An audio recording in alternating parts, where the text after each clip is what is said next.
Hey, this is Steve in Dallas, Texas. It's Saturday morning, my friend, and you are listening to Light Talk. Well, good morning, and this really is Stan, coming to you from Gainesville, Florida. And today, we will discuss running lights, fog juice, weird directors, advice for high school lighting designers, and not falling out of favor with your favorite directors, all on Light Talk. And this is David, coming to you from the beautiful Belmont Shore neighborhood of Long Beach, California. And if you don't already know, you are listening to Light Talk, and we are the Lumen Brothers. The three originals. Yes. Yeah, here we are, okay. We've actually had a lot of people say, hey, what's going on with you guys? When are the Chipmunks coming back? Oh, you mean Stan? Yeah, he'll be back this week. So welcome, everyone, to episode 257. Hey, guys, our 5th anniversary show is in 3 weeks. Woo! Are you saying we're starting 6th year? Our 6th year. We're starting our 6th year. It's time to trade in the car. Trade in the car, baby. Right. Well, the warranty we're in at a long time ago on the three of us. That's true. So, you know, it's Are we amazing. still making payments? How come I'm not getting any payments? I don't understand. And we're running on fumes. I mean, if you want to be a member of the 2 Comma Club, you do not trade your car in after 6 years.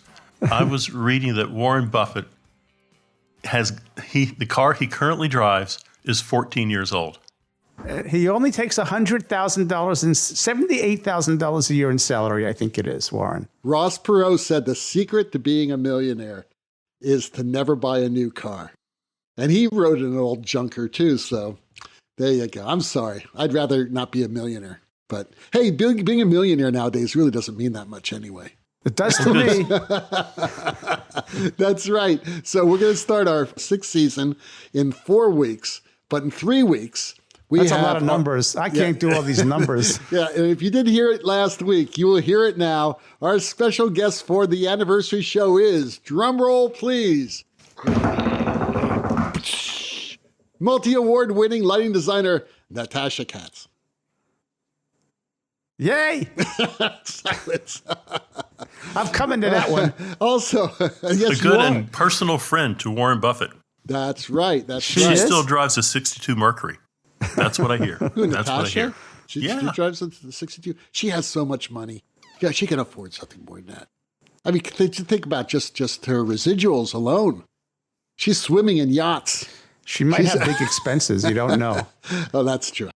Also, soon after that show, we will be welcoming lighting designer Kurt Vermeulen to the show. And I hope I pronounced that right. So, Kurt, please forgive me. Vermeulen, right? Yeah. It's very German. It's a German sound. Yes. Yeah. Kurt lit the handover ceremonies for the Olympics. So hopefully we'll get some secret information from him. So we'll be starting off our 6th season with a bang. But let's get started with some news. News. Well, USITT is happening in person this year in the hopping city of Baltimore. Baltimore. Have you ever been to Baltimore? Yes. No. Have you ever had the crabs? The crabs you go to the place, they put brown paper bags on the table, right? You've had that, right? They throw the crab on it, right? And do they cook it first? Yeah, of course they cook it. Yeah, they cook it. Well, you don't know. You may want to put a little fight up, get you kind of. But there's like those paper bags you get at the grocery store. They cut them in half. Yeah. They lay them out on the table. They put the crab, and they put what else? They give you something like peanuts or something. It's like sawdust with the crab. I don't know. There's some kind of weird sawdust thing on the crab. Are you sure you've had the right crabs? Because I've never had sawdust on my crabs. Not sawdust, but there's some other like side dish they put that's kind of weird. Oh, there was sawdust all over the floor. I don't think sawdust is a side dish unless you're a termite. It's the floor treatment. That's what it is. It's the floor treatment. Right. The sawdust is the floor treatment. You don't want to put sawdust in the crab. So no. Unless you drop the crab on the floor, then you're kind of screwed. But they put something else with it. I can't remember what it is. If I want a really good crab dinner, I have to say I come to West Palm Beach. What? Yeah, West Palm Beach. There's a great crab house there. It says what's it called? Maybe it's called the Crab House. Okay. But it's soft-shelled crabs, and it is to die for. I'm telling you, they're great. You've got a point there, because when I was a kid growing up in southern Florida, there were crabs everywhere. There were crabs crossing the street everywhere. Now you never see any crabs. So they probably import their crabs from China. So, they got Chinese crabs. But anyway, Baltimore.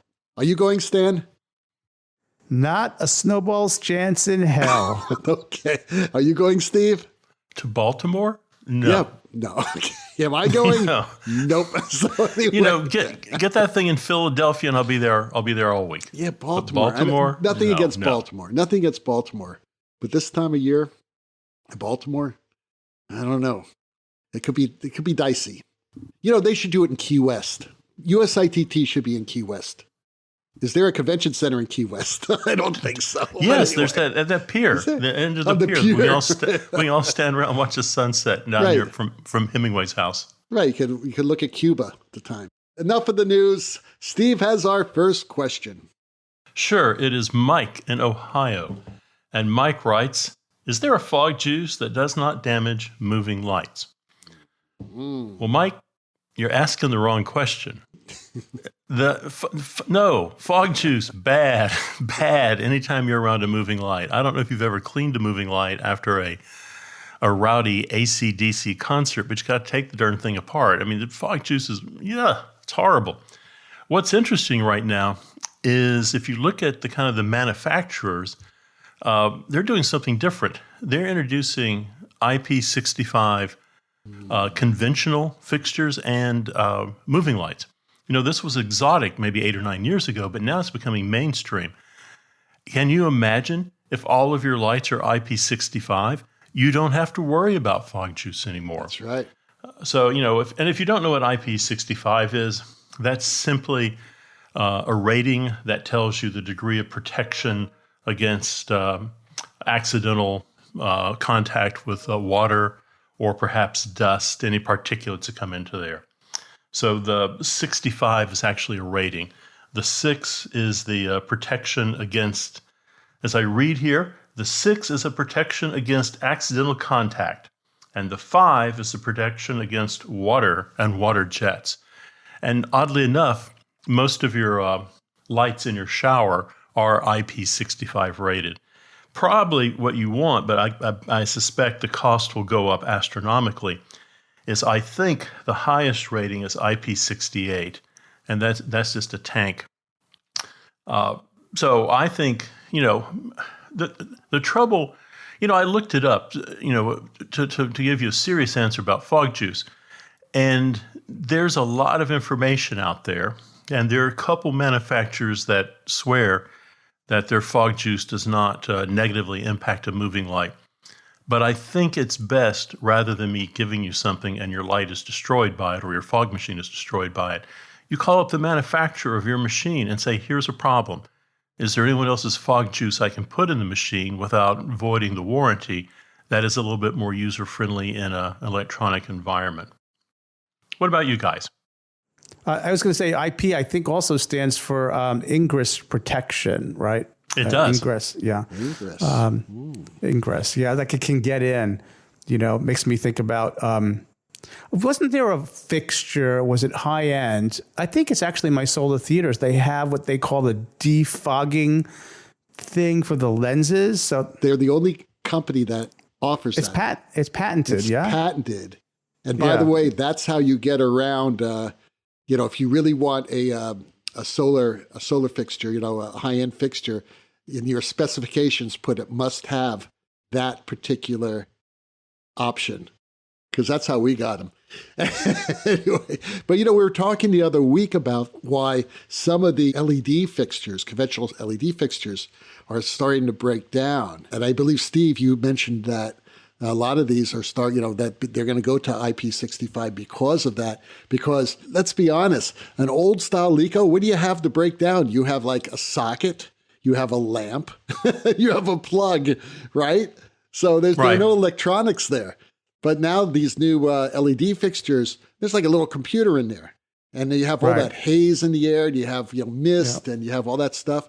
It's bound to break down. And by the way, Stan, I quoted you on that show. You weren't here on that show, but I said you predicted this, that this would happen. What did I predict? What did I you predict? said back in episode 1 or 2 when we were talking about LEDs.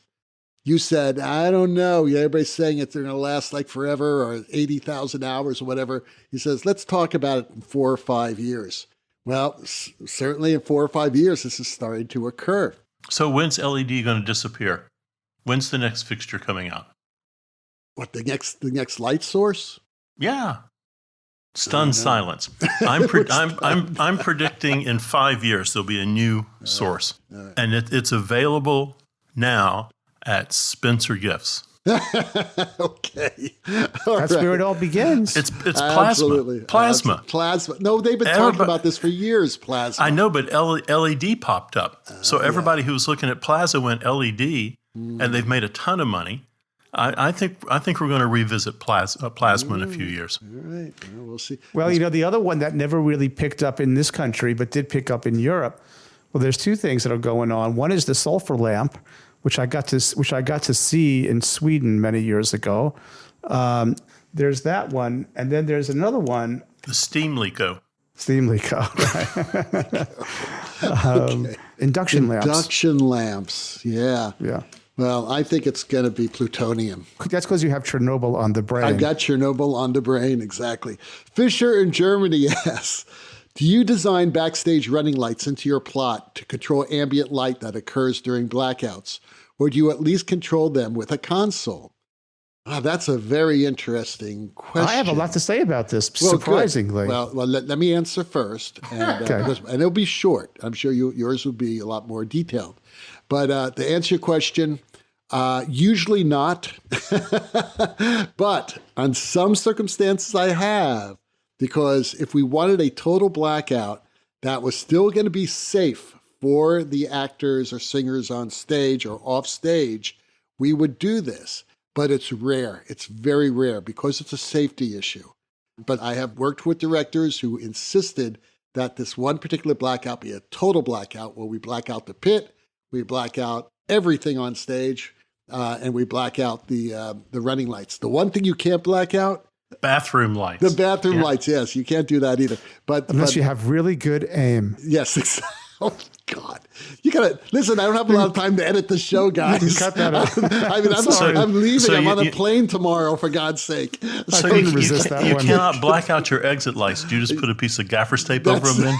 Because they're still on. I mean, technically, you haven't blacked them out. Okay. Go, Stan. You had something to say about this. I do, because we just designed a new roadhouse and here in Florida, and nobody gave us a limit on the budget, so we were putting everything in that we thought would be helpful to the crew and the operations. And lo and behold, our friends at ETC have a system called the Blues system. I don't know if you guys have heard of it. I got the Blues. It's called the Blues system. It's got all different kinds of running lights, just different styles. It's got power supplies. They connect up. They can use power over PoE, power over Ethernet. We put them everywhere. And I believe that you can also control them via DMX signaling or contact switches to turn them on and off. So I would suggest that you take a look at the ETC Blues system, and that is exactly going to fit your needs. They have finally done what we've all been wanting.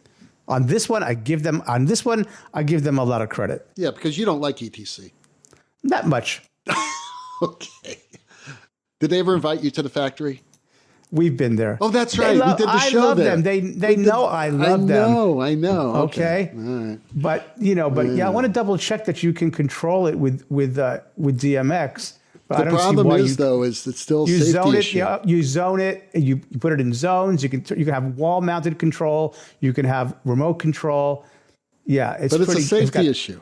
It's going to come down to the stage manager. Sure. It really is. The bottom line is like, no, you can't do that. I've heard that, and we follow. Oh well, in terms of whether or not you're going to turn them off. That's what. Here we go. So idea. Here it is: 6-zone rack-mounted power control unit, DMX or analog control with 1, 2, 3, 4, 5, 6 zones per unit. You can change the intensity. You can turn them on. You can turn them off. You can be completely whatever the stage manager deems is safe. But the system exists, and it's probably get it right off the shelf from our friends in Wisconsin. Right. So, Fisher, to answer your question, rarely, and it's really going to be up to the stage manager and for safety reasons. Monique from Dubuque asks, who is this Robert Wilson guy and why should I care about him? Monique. Oh, Monique, you have to know who this guy is because he's had this massive influence on modern and postmodern, if you want to classify it, stage lighting. Director, author, designer, architect, tour de force, force of nature, Texan, and now very loved in Europe. I mean, how do you not know who he is? Well, I can understand how you wouldn't know because I didn't know at one time. And then I got introduced to this master of stage images. Right? So you need to get out. Stage images. Sometimes very slow. But let me say, the last Robert Wilson piece I saw was at my one and only time at the Berlin Ensemble, which was phenomenal. And he had a production of Peter Pan. This was maybe only about 6-7 years ago. And he was not doing the ultra slow stuff that he did. But you can't. She's flying. I mean, Kathy Rigby's well, nobody up was. there. Well, it was a beautiful production, just visually. He's a unique designer, director, creator, and so you need to get out your little Google search bar and put in Robert Wilson. And I certainly make my students aware of his work and the influence he's had on people like Jennifer Tipton and Beverly Emmons and a lot of other people who worked with him to execute his image. Of course, he's trained as a painter, and he asks light to do what paint does, which of course it doesn't do that, which makes it challenging. But the work is definitely imagistically, so many of us have been influenced by Wilson's work. And I'm just going to stop there and let my colleagues chime in. No, I agree. He changed a lot of the direction of stage design and actually of theatrical presentation, mostly in opera, by the way. And one of my former students, Kenny Schutz, used to be his sort of lighting guy. He was a lighting designer, and I've heard incredible stories about him. But that being said, he was sort of the master of postmodern. And I don't know if I want to spend the next 30 minutes talking about postmodern and what that means, because it could last 30 minutes. Like I was telling Stan earlier, we used to have a professor who spent an entire semester talking about postmodern art. And, but Wilson himself could be a course. I mean, he really could be a single course. Oh, absolutely. Wilson, yeah. And a lot of it was Wilson. I mean, he's, as I think Jennifer Tipton called him, the high priest of postmodernism. He's the one that's changed the way we do theater, in the late 20th century and early 21st. It's just, he was a game changer. Well, I must say, and be honest with myself, is that a lot of my style is coming from Robert Wilson. Absolutely. Mine too.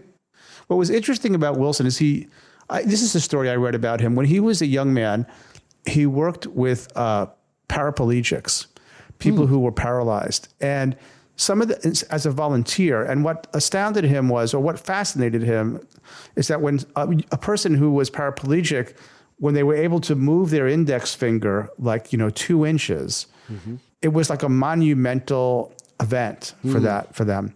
And he got into this notion of expectation.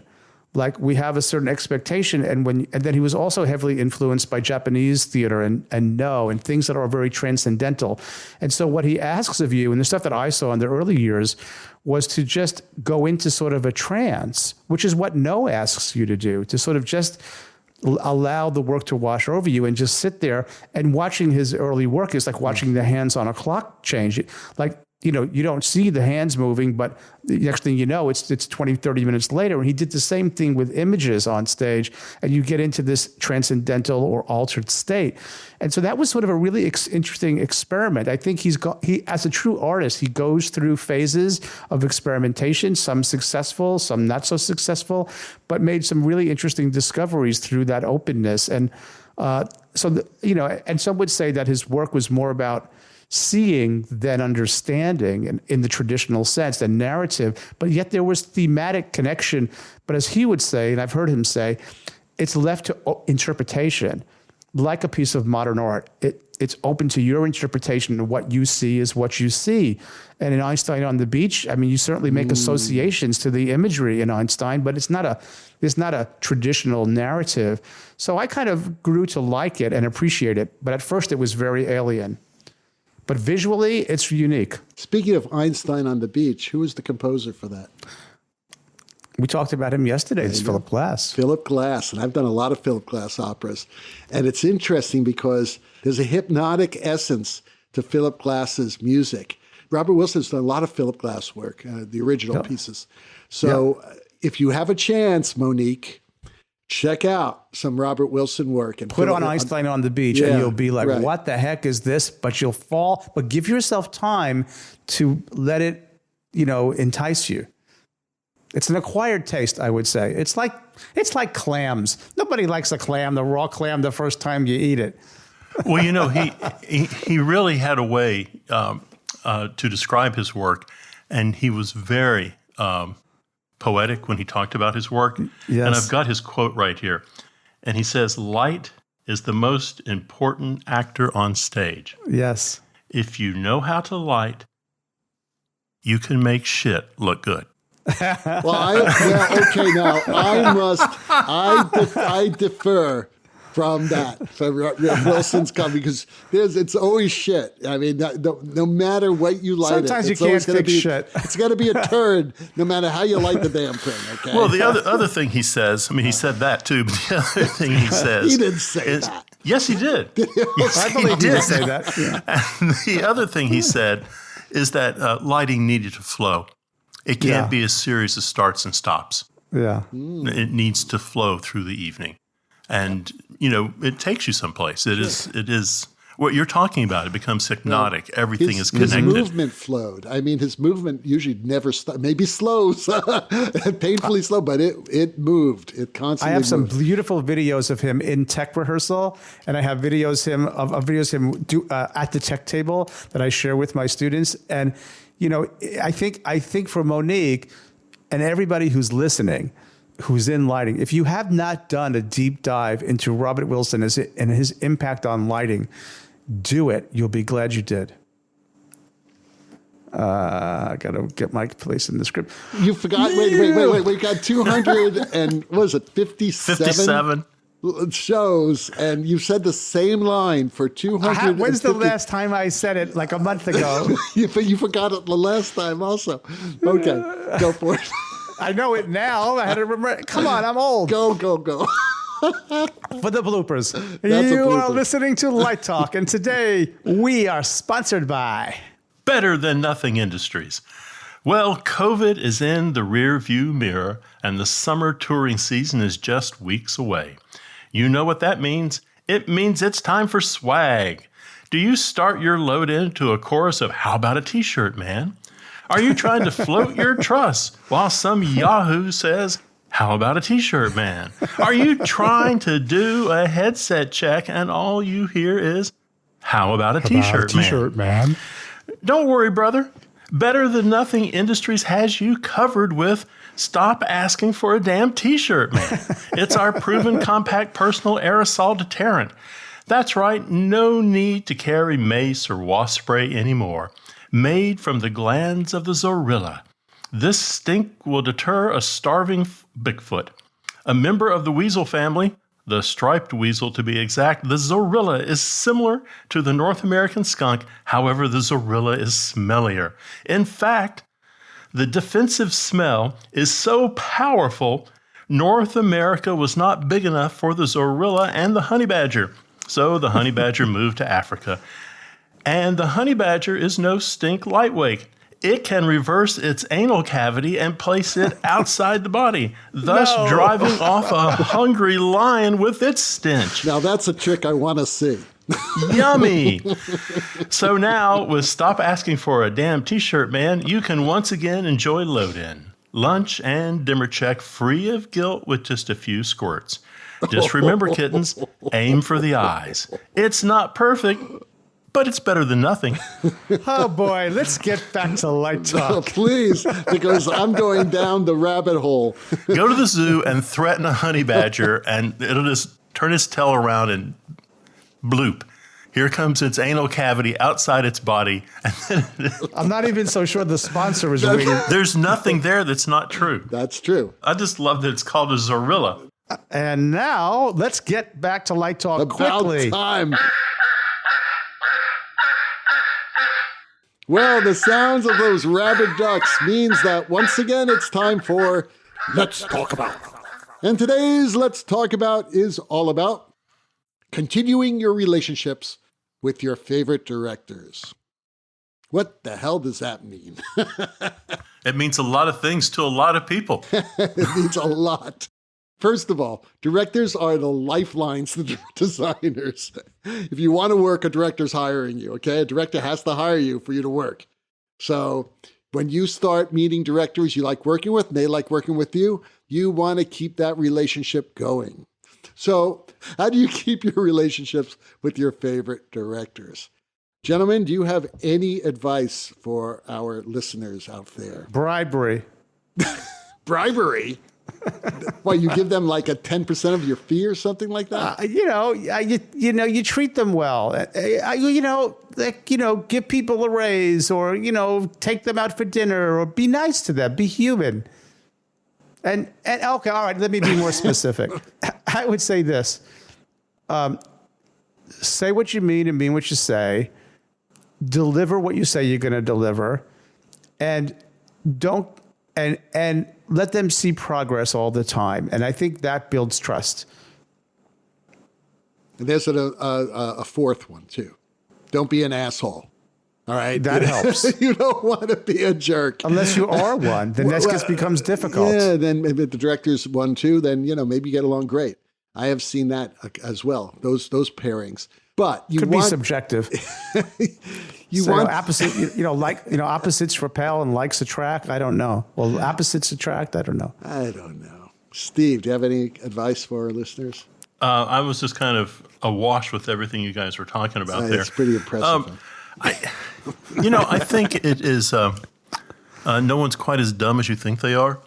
That's true. So I think you have to give the director, a fair shot at being right. So when the director turns to you and says, I know that blue psych, you love it because we look at it in green. I think before you shut them down, you at least give them the dignity of looking at it in green. You may still go back to the blue, but it comes down to collaboration, and it comes down to conversation, and it takes a lot of trust between a director and an actor, or a director and a designer. And you want to keep building that trust so that they know they can be honest, and they know you're being honest with them. And there's a real kind of conversation that takes place, as opposed to just happy talk. You hear that all the time around the tech table. So I would say honest conversation and respect is a big deal. I mean, it works. I mean, if they treat me that way, it works on me. So if I treated them that way, why wouldn't it work on them? So, well, let's tell our listeners, especially our young listeners who don't know any better, that it's extremely rare to find a director who you work long-term with. It really is. I was looking at my resume like 10 years ago, last time I looked at my resume, and it has a list of all the directors I worked with, and there were like over 150 directors on there. Out of those 150 directors, I only have long-term relationships with 2 of them. Now, some of these directors are very famous directors, most are actually, but I only have long-term relationships with 2 of them. And I think you can have long-term relationships with 2 or 3 at the most at the given time. And in this case, they're both at the same time. So the point being, it's very rare. And even then, let's say you've worked with someone on 50 shows, that you grow, both of you grow. Now it's starting to sound like a relationship, a romantic relationship, but it's true. People change, they evolve, especially artists.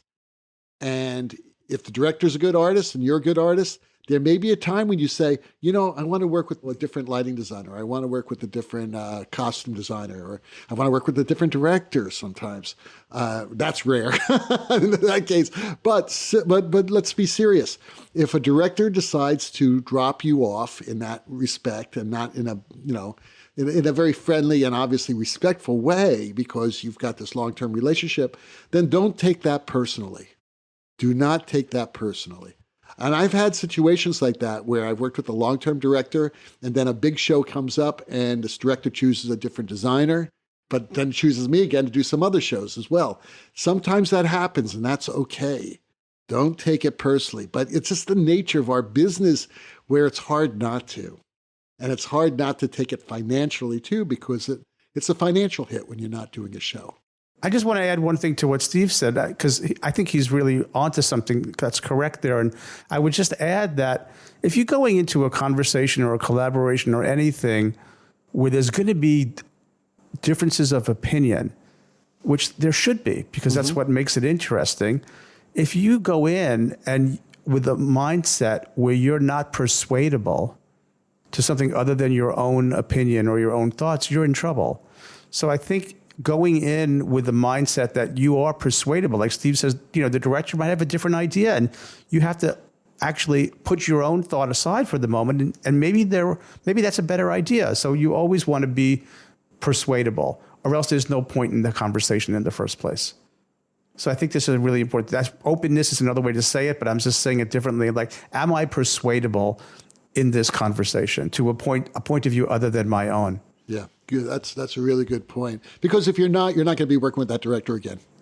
If the director is feeling that you're not listening to them, right, you will not work with them again. You're not open to being persuaded to their exactly. Or being dismissive, like Steve was talking about. You never want to be dismissive. You say, okay, yeah, let's give it a shot, no matter how frustrated you may be. So, I think, Stan, that's a very good point. So when it comes to working with a director for a long time, usually you end up becoming very good friends, and you end up pretty much lifelong friends. And I must say, in those two directors I've been talking about who I've worked with for a long time, they are lifelong friends of mine, whether I work with them or not. Well, Steve has the last question of the day. And it comes from Katie in Austin, Texas. And she wants to know, how can I improve my stage lighting designs? I'm a high school student and I am stuck. Okay, I've got something really easy for you to do, Katie. Watch some movies. And I'm going to give you 5 movies to watch and look at the lighting in them. And all of a sudden you'll be inspired and you'll look at light differently. So my very short list, only 5, I would say look at Das Boot. I would look at Nosferatu. Probably the most beautiful movie ever made, Barry Lyndon. All That Jazz, and Chinatown. The 5 very different movies, 5 very different approaches to lighting. And they're all just sexy and beautiful, and they put lights in odd, strange positions. This is well-lit movies. But I think we can learn a lot from movies. What about you guys? Since you said movies, I thought of a couple also. The black and white, the Orson, Metropolis, Citizen Kane. Yes, that whole genre. I can't think of the other ones now. Those 2 come to mind. We do projects where the students have to reverse engineer the lighting for certain scenes. Okay, well, you guys are talking about movies, but I bet Katie doesn't watch films, but she does watch television. And here are the shows you need to watch for great lighting design. Mrs. Maisel. Well, Mrs. Maisel is exactly, in a very bold 60s pop art look. Yeah, everything's over the edge. It's very colorful. It's fantastic art direction. Ozark. Some of the best lighting on television is in Ozark. Succession, another show that's running now. Another if you can great stand show. To watch it. Yes, it's pretty brutal. That's a brutal show. No one likes anyone in that show. I couldn't make it. I know. You lasted a while. I tried. You lasted 4 episodes. That's pretty damn good, No, Stan. I lasted more than 4 or 5. That was it for me. Anyway, Succession. And then some older ones like Breaking Bad has incredible lighting in it. And believe it or not, one of my favorites is Game of Thrones. All those TV shows are terrific examples of great lighting. Well, the rocking sounds of the Luminoids tells us that once again you've spent another morning listening to Light Talk. You can hear our show on Spotify, iTunes, Google, YouTube, livedesignonline.com, Amazon Prime, Music, and just about every podcast site out there. Check out our website on lighttalk.org for future guests. We have some coming up. And be sure to follow us on Facebook and subscribe to our podcast. That way you will not miss a second of Light Talk Insanity. No guarantee is offered regarding the accuracy of any statements or opinions made on this podcast. Wait for it.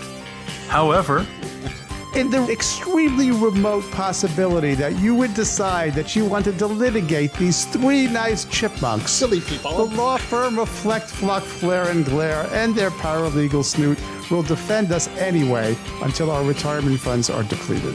Light Talk is written and produced by the Lumen Brothers, coming to you from Long Beach, Gainesville, and the Republic of Texas. And be sure to join us next week when we chat about more useless things and explore the crazy shenanigans in our industry.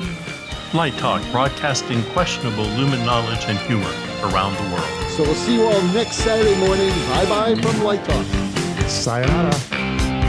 Light Talk.